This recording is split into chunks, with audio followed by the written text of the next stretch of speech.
कितने मूर्ख हो तुम, इतना समझाने पे भी नहीं समझते। ठीक है, लगता है तुम्हें अपने वास्तविक रूप के दर्शन देने ही होंगे पंडित।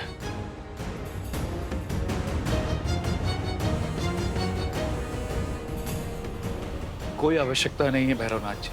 क्या कहा तुमने? यही कि मैं आपकी वास्तविकता से भली भांति परिचित हूं, और सत्य तो ये है कि आप बहुत बड़े पाखंडी हैं और सबको मूर्ख बना रहे हैं। पंडित,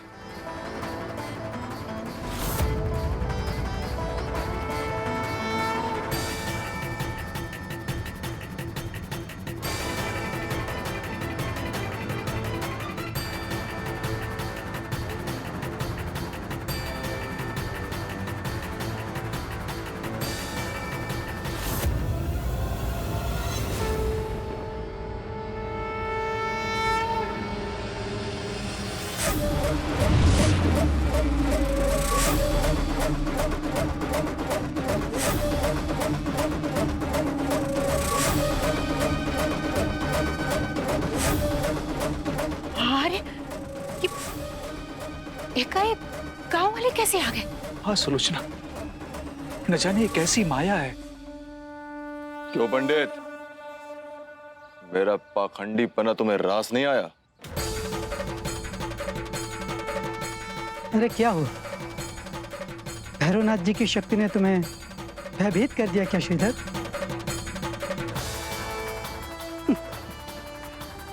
क्या अब भी तुम्हें इनकी शक्ति पर विश्वास नहीं हो रहा? रहने दो विभूतिनाथ, मूर्ख लोगों को समझाने का कोई तुक नहीं। भैरवनाथ जी, आप तो एक तपस्वी हैं और आप ऐसे शब्दों का प्रयोग करते हैं? तो कैसे शब्दों का प्रयोग करो? मेरी बात कान खोल के सुन लो।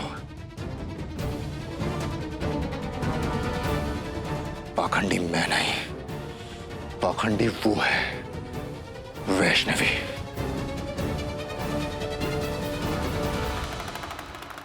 तुम्हारी माता रानी पाखंडी है और वैसे ही हो तुम लोग। उचित हो रहा है तुम्हारे साथ, मूर्ख बना रही है वो तुम्हारा। संतान प्राप्ति का वर मांगा था ना, मिल गई संतान। आंगन गूंजने लगा नवजात की किलकारी से। हम अपने कर्मों के लिए ईश्वर को दोष नहीं दे सकते, अपने भक्ति का दायित्व उन पर नहीं थोप सकते। तो फिर क्या अपनी पत्नी पे दोष डालोगे?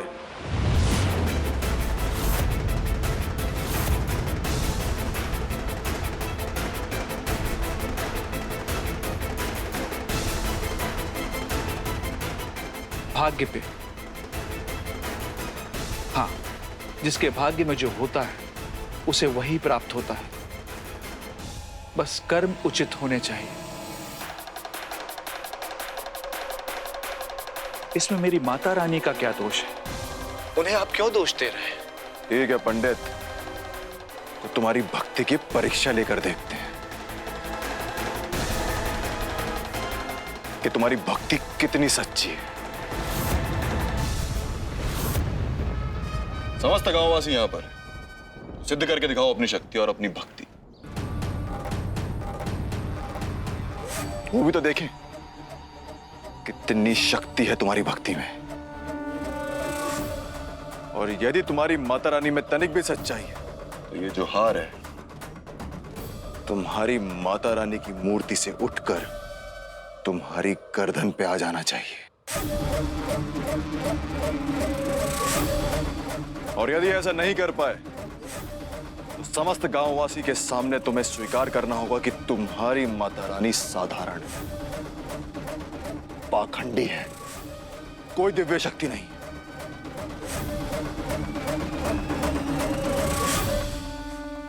ये क्या उद्दंडता है? भक्तों की आस्था के साथ खेल के भैरवनाथ उचित नहीं कर रहा है। नारायण, ऐसा करके भैरवनाथ क्या प्राप्त करने का इच्छुक है? देवी, वो ये स्वांग इसलिए रच रहा है ताकि माता रानी स्वयं आकर अपने भक्तों की रक्षा करे। माता रानी नहीं, वहां हम जाएंगे भैरवनाथ की दृष्टता का दंड देने। नहीं देवी, ये विषय वैष्णो देवी के भक्त और भक्ति का है, इसलिए क्या करना है और क्या नहीं, इसका निर्णय भी वैष्णो देवी का ही होगा।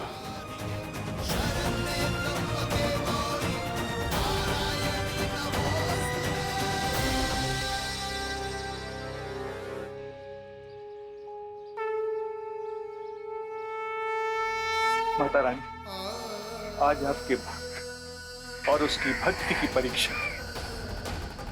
अपने भक्त की पुकार सुनो माता रानी।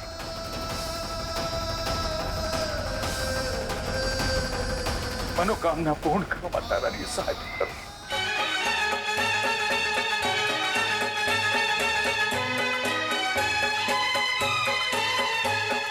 कर दे सबका बेड़ा पार माता शेरा वालिए, दे दे नैनों का तू प्यार माता शेरा वालिए, माता शेरा वालिए, माता जोता वालिए, माता शेरा वालिए, माता जोता वालिए, कर दे सबका बेड़ा पार माता शेरा वालिए, कर दे सबका बेड़ा पार माता शेरा वालिए।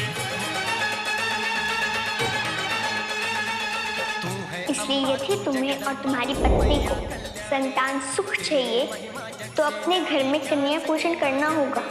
यदि तुम 9 बच्चों को भोजन कराओगे तो तुम्हारी मनोकामना हम पूर्ण करेंगे। ओ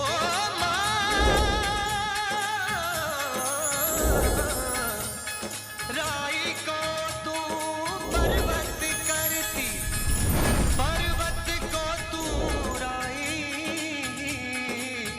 वो ही पाया सब कुछ जिसने भक्ति की जोत जलाई।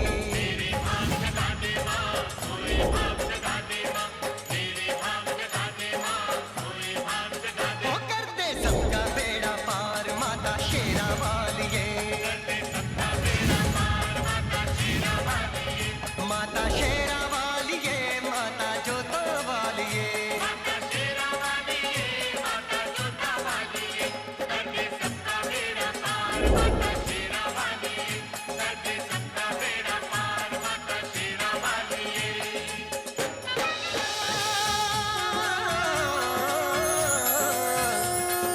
तेरी आस लगाए बैठे करते हैं जयकारे,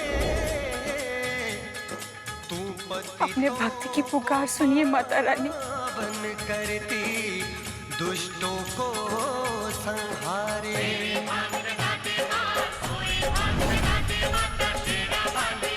ओ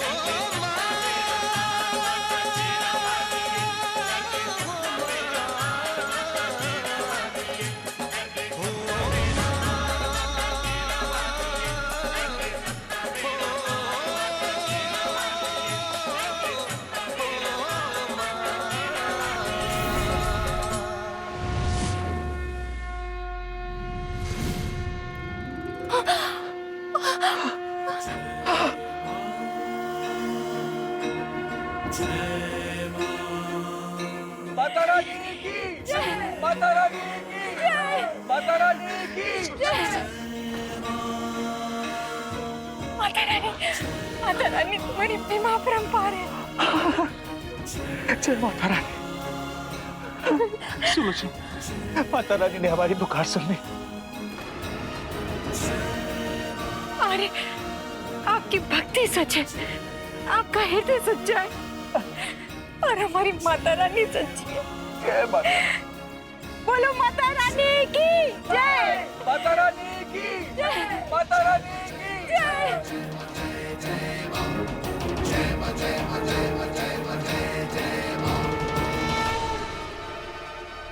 ये क्या हुआ भैरवनाथ जी? यहाँ तो आपकी बनाई सारी परिस्थिति ही प्रतिकूल हो गई और वो आई भी नहीं। अब बस बहुत हुआ। तुम कहीं भी चली जाओ वैष्णवी, मैं तुम्हें ढूंढ के निकालूंगा। तुम मुझसे ज्यादा दूर तक नहीं रह सकती। ऐसा कोई स्थान नहीं जहां तुम मुझसे छुप सकती हो। देख लिया भैरवनाथ जी,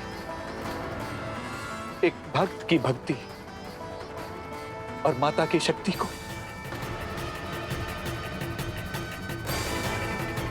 माता रानी की, माता रानी की, माता रानी की।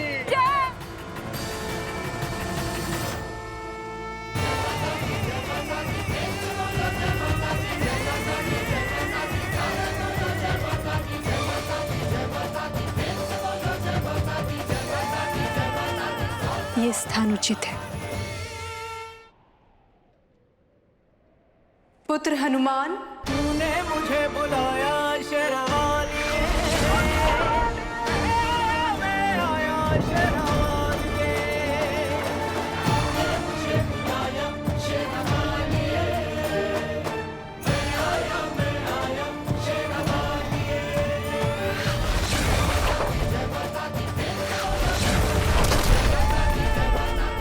प्रणाम माते। माते, आपने मुझे स्मरण किया, आदेश दीजिए माते। हनुमान, हम इस गुफा में साधना हेतु जा रहे हैं। क्या आप सुनिश्चित कर सकते हैं कि हमारी साधना में कोई विघ्न न आए? जो आज्ञा माते। प्रणाम माते। पवन सुत हनुमान की जय, सियावर रामचंद्र की जय, पवन सुत हनुमान की जय।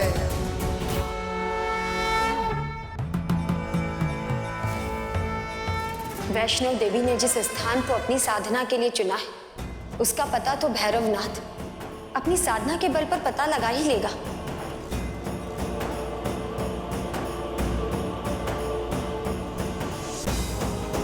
और उसके पश्चात वैष्णवी को। आप चिंतित ना हो देवी। वैष्णो देवी जिस स्थान पर अपनी साधना कर रही हैं, वो स्थान इतना पवित्र है कि यहाँ कोई भी अमंगलकारी शक्ति प्रवेश ही नहीं कर सकती। चिरकाल में इस पवित्र स्थान को गर्भ गुफा के नाम से संबोधित किया जाएगा, और जहां स्वयं हनुमान उनके द्वारपाल बनकर उपस्थित हों, जो उनकी रक्षा करने के लिए वहां पर विराजमान है, उनका अनिष्ट कोई कैसे कर सकता है?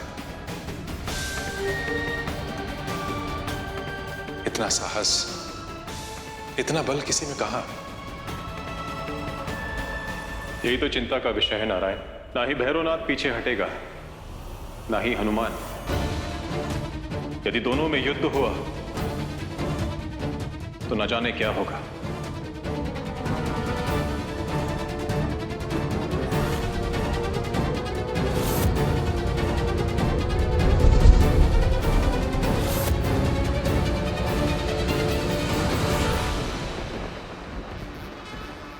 प्रतीक्षा पूर्ण हुए, मैं आ रहा हूं वैष्णवी।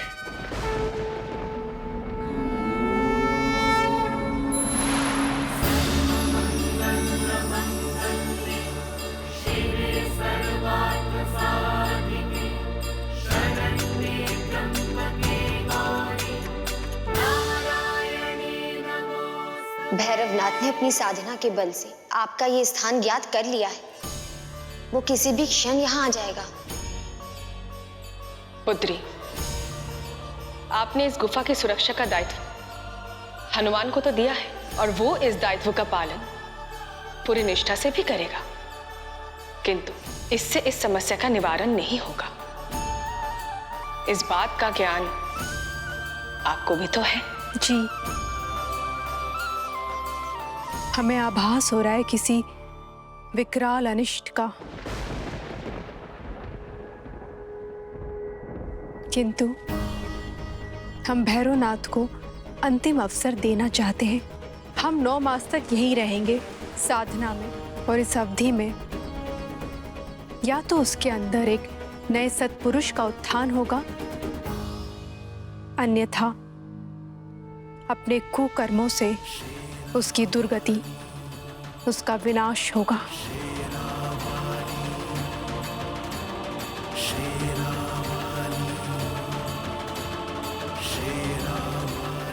उत्तम है, जो भी है आपसे अनभिज्ञ नहीं। पुत्री, हम तो केवल यहाँ ये कहने आए थे कि हमें अपनी पाप नाशनी पर पूर्ण विश्वास है।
इस पहर यहां कौन आ रहा है? ये मार्ग कहीं और तो जाता भी नहीं।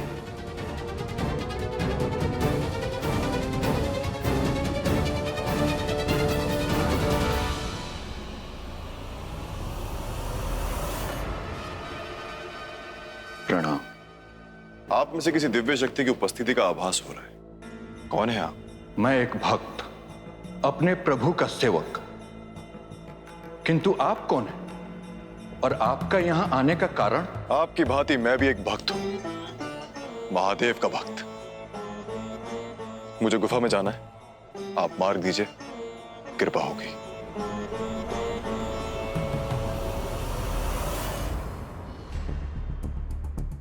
आप महादेव के भक्त हैं, मेरे प्रभु भी उन्हीं के भक्त हैं। इसीलिए आपसे विनम्र विनती है कि आप यहां से लौट जाइए। ये लीजिए, ग्रहण कीजिए। नहीं चाहिए। मैंने कहा मेरे मार्ग से हटो, जो गुफा में जाना है।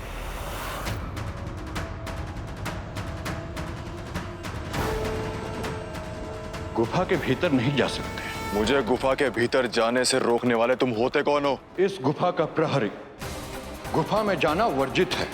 ए वानर, तू साहस मत कर। तुझे मेरी शक्ति का भान नहीं है। मैंने कहा मेरे रास्ते से हट। सुनो वत्स,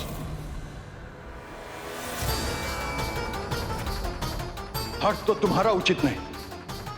मैंने कह दिया ना, गुफा में जाना वर्जित है तो वर्जित है। कहीं और जाकर भ्रमण करो। मैंने कहा मेरे मार्ग से हट, वरना परिणाम उचित नहीं होगा वानर। जो अपने प्रभु का हो गया, उसे किसी परिणाम का भय नहीं। जाओ यहां से। अच्छा, मैं भी देखता हूं।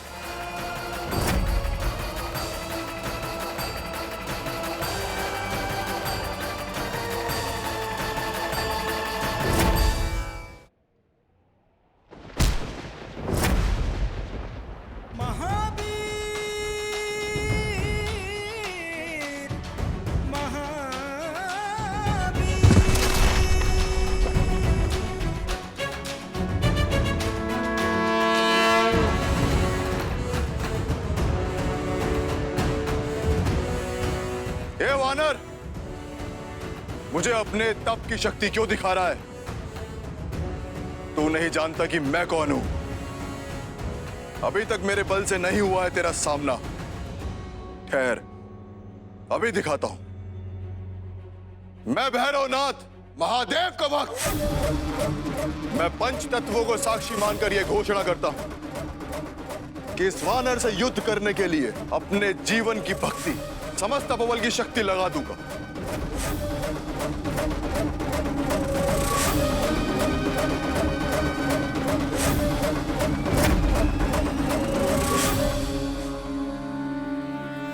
ये शक्ति, जागृत हो। आवश्यकता है मुझे तुम्हारे। जागृत हो।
भैरवनाथ तो अपना कुंडलिनी जागृत कर रहा है।